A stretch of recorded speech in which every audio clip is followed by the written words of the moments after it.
एक खास शख्सियत के साथ मुलाकात। देखिए जयदेव पटेल के साथ नंबर 1 इंडिया न्यूज पर रोजाना रात 9 बजे। नमस्कार व्यूअर्स, मैं जयदेव पटेल और आप देख रहे हैं नंबर 1 इंडिया न्यूज। आपका एक बार फिर स्वागत है एक खास शख्सियत के साथ मुलाकात प्रोग्राम में। आज हम बात करेंगे ईरान, इजराइल और साथ ही अमेरिका के बीच चल रहे जंग चौथे हफ्ते में पहुंच चुकी है। ऐसे में बार बार डोनाल्ड ट्रंप के जो स्टेटमेंट जो बदलते जा रहे हैं, ऐसे में अब स्टेटमेंट जो नया सामने है जिसमें उन्होंने कहीं न कहीं ईरान के साथ में जो युद्ध है उसको अस्थायी रूप से 5 दिनों के लिए टाल दिया है। लेकिन इसी के साथ-साथ में ईरान लगातार हमले अपने जारी रख रहा है। आखिर इसके क्या मायने हैं? और इसी के साथ-साथ में ईरान की जो प्रमुख 6 शर्तें हैं, अमेरिका के लिए इसको मानना कितना चुनौतीपूर्ण रहेगा? इन्हीं तामुद्दर बातों के लिए हमारे साथ खास सामान है। रक्षा विशेषज्ञ के retired major general A K सिवात। Major general A K सिवात, आपका बहुत-बहुत स्वागत है आज हमारे प्रोग्राम में। Thank you very much. Major general A K सिवात, आपसे मेरा पहला सवाल है कि ईरान, इजराइल और अमेरिका के बीच जारी जो जंग है वो चौथे हफ्ते में पहुंच चुकी है। ऐसे में अमेरिका के राष्ट्रपति डोनाल्ड ट्रंप का बार-बार जो बदलते स्टेटमेंट्स हैं, उसमें नया जो स्टेटमेंट है वो ये है कि 5 दिनों के लिए अस्थायी रूप से ईरान के साथ में जो युद्ध विराम की घोषणा कर दी गई है। लेकिन ईरान कहीं न कहीं अब रुकने का नाम नहीं ले रहा, लगातार हमले जारी है ईरान की तरफ से। आप इसको कैसे देखते हैं? हाँ, देखो इसमें कोई शक नहीं है कि अमेरिका और इजराइल ने ईरान को अंडर एस्टिमेट किया और अमेरिका ने सोचा था कि अगर आयतुल्लाह अल खमैनी मारे गए और 40 से 50 टॉप मिलिट्री कमांडर और पॉलिटिकल लीडर मारे जाते हैं तो ईरान घुटनों पे आ जाएगा, मगर ऐसा नहीं हुआ क्योंकि ईरान ने बड़े तैयारी की हुई थी लड़ाई की और उसने अपना जो सिस्टम था उसको बदल दिया था। एक तो सक्सेशन प्लान 4 स्टेजेस की बनाई, दूसरा उसने आईआरजीसी को डिसेंट्रलाइज किया 31 प्रोविंस में और वो एक प्रकार से खुद जो है एक्शन ले रहे हैं।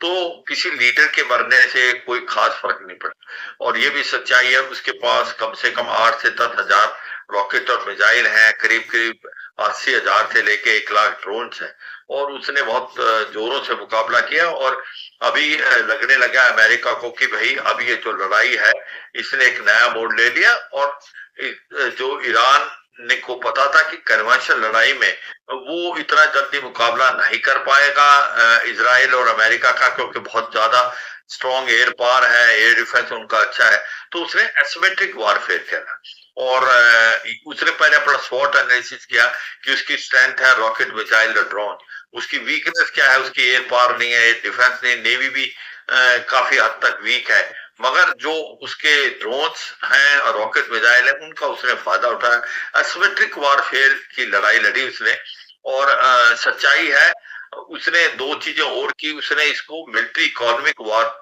बना दिया। इसका मतलब मिलिट्री वार की जगह इकोनॉमिक की तरफ ज्यादा उसने स्टेट ऑफ हार्मुज को बंद कर दिया जिससे पूरे वर्ल्ड का 20% ऑयल जाता है, 35% एलएनजी जाती है, वो बंद होगी। उसके बाद उसने उन देशों पे हमले किया जो गल्फ के जिनके अंदर मिलिट्री बेसिस हैं अमेरिका की और उसके कारण उनको कोलेटरल डैमेज हुआ और उससे उनका टूरिज्म भी गया, उनकी ऑयल इंफ्रास्ट्रक्चर को भी नुकसान हुआ और एक प्रकार से आप देखेंगे कि पूरे का पूरा जो ऑयल है उसके रेट $100 पर बैरल से ज्यादा आ गए हैं और हो सकता है वो $150 पर बैरल चल जाए अगर ये लड़ाई चलती रहती है। तो अब ऐसे में जो डोनाल्ड ट्रंप है उसको लगा कि वो एक दलदल में फंस गए, वो निकलना चाहते हैं और इसीलिए आप ये देखिए पहले उन्होंने 48 घंटे का अल्टीमेटम दिया, अगर 48 घंटे में स्टेट ऑफ हार्मुज नहीं खोलता ईरान तो हम उसके पावर सेक्टर पे हमला करेंगे, मगर ईरान ने भी पलटवार दिया कि अगर पावर सेक्टर पे हमला होगा तो वो इसके एक प्रकार रिएक्शन में जो गल्फ कंट्री हैं, खाड़ी की कंट्री, उनके जो एनर्जी सेक्टर को भी और डिसैलिनेशन प्लांट, क्योंकि ये सारे के सारे देश जो हैं समुद्र का पानी प्यूरिफाई करके पीते हैं और 50 से लेके 80% तक ये जो पानी को लेते हैं तो पानी की बहुत दिक्कत होगी। तो इसका मतलब उसने ये कहा कि अगर हमारे ऊपर हमला हुआ पावर सेक्टर में हम ये लें और मुझे लगता है ऐसे में जो डोनाल्ड ट्रंप है उनको लगा कि अब तो वो एक तरफ फंस गए इस चीज में। अब वो नया चीज है कि 5 दिन का उन्होंने सीज फायर किया है और वो कहते हैं कि 5 दिन तक हम पहुंच करेंगे और इस बात में बातचीत होगी। कुछ बातचीत बैक चैनल डिप्लोमेसी चली है, सुनने में यह आया है कि उसके अंदर कहीं ना कहीं टर्की भी इन्वॉल्व है, इजिप्ट भी, पाकिस्तान भी है और वो बातचीत चल रही है। तो अभी इसका आगे क्या होगा ये तो समय बताएगा, मगर ऐसा लग नहीं रहा ग्राउंड पे ये सिचुएशन बदल रही है या लड़ाई के जो एक प्रकार तीव्र गति कम हुई है। और दो और बातें हैं कि अमेरिका और इजराइल दोनों एक पेज पे नहीं है। अमेरिका लड़ाई को बंद करके निकलना चाहता है ऑनरेबल एग्जिट, जबकि इजराइल लड़ाई को लंबा खींचना चाहता है। उसको लगता है कि ईरान अभी कमजोर है और जितना कमजोर किया जाए उतना बेटर। तो ये भी एक बड़ी पॉइंट है। तो आप देखते हैं 5 दिन के क्या होगा, मगर अभी भी जो आपस में जो हमले हो रहे थे वो कम नहीं हुए। हमले अभी भी कर रहा है, ईरान ने भी इजराइल पे किए और इजराइल ने भी ईरान पे किए।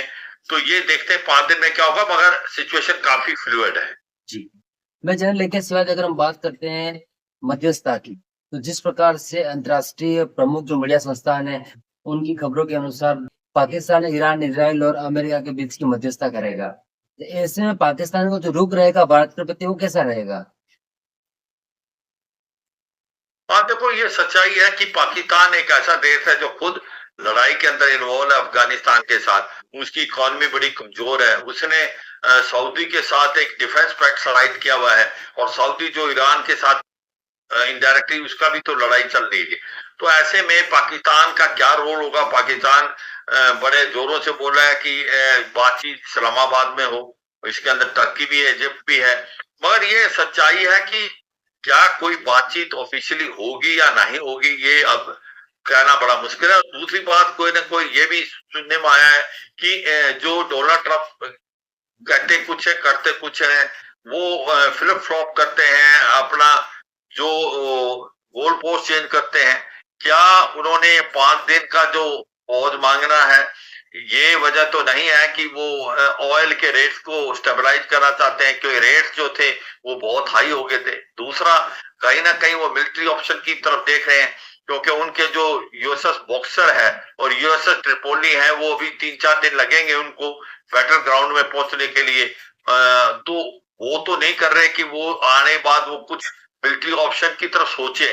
तो ये भी हो सकता है कि वो 5 दिन का पौध, मगर हाँ कुछ ना कुछ बातचीत हो सकती है। बैक चैनल डिप्लोमेसी चल ही रही होगी, क्योंकि उसके अंदर विटकॉफ और जो कुशनर है, जैरेड कुशनर जो इसके सन इन लॉ, वो इन्वॉल्व है। कहाँ होगी? क्या इस्लामाबाद में होगी या कहीं टर्की या इजिप्ट में होगी या कहीं न्यूट्रल कंट्री जिनेवा वगैरह में होगी? ये तो अभी कहना मुश्किल है, मगर इस बातचीत चल रही है।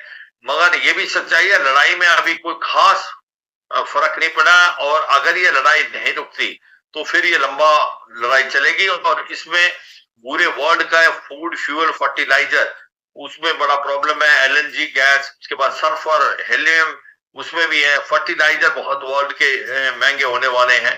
तो ये है सच्चाई कि आगे क्या होगा, मगर ये सच है कि कहीं ना कहीं ऐसा लगता है कि बैक चैनल डिप्लोमेसी चली हुई है।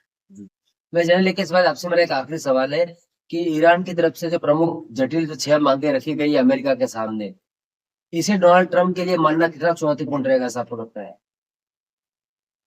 देखो, जो शर्तें रखी हैं वो तो दोनों की एक्सट्रीम है।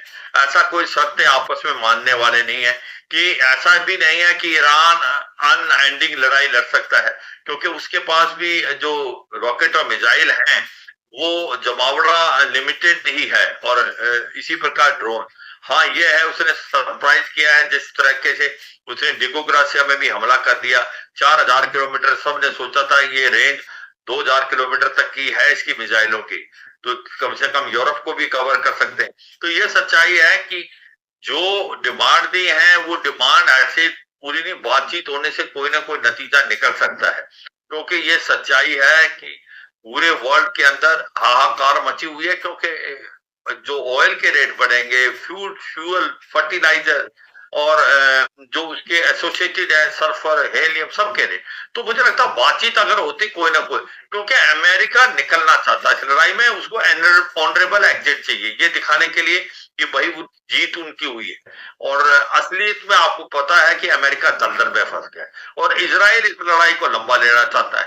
तो ये भी है कि अमेरिका और इजराइल दोनों एक पेज पर नहीं है, और ईरान जो है, मुझे लगता है कि कोई ऑनरेबल बातचीत होगी अगर दोनों तरफ, तो ईरान भी बातचीत की तरफ जाने की कोशिश करेगा, क्योंकि ईरान को भी मालूम है कि बहुत मुश्किल है उसके लिए लड़ना अकेले, क्योंकि जो उसको कोई हेल्प नहीं मिली ज्यादा रूस और चीन से, उसको रियल टाइम इंटेलिजेंस के अलावा कोई हथियार वगैरह भी आ नहीं रहे, ना रूस और चीन खुल के आए हैं उसके पक्ष में। तो ऐसे में मुझे लगता है बातचीत कोई ना कोई तरीका हो सकता है, मगर क्या बातचीत कोई सोल्यूशन है, कैसे बातचीत होगी, ये तो समय बताएगा।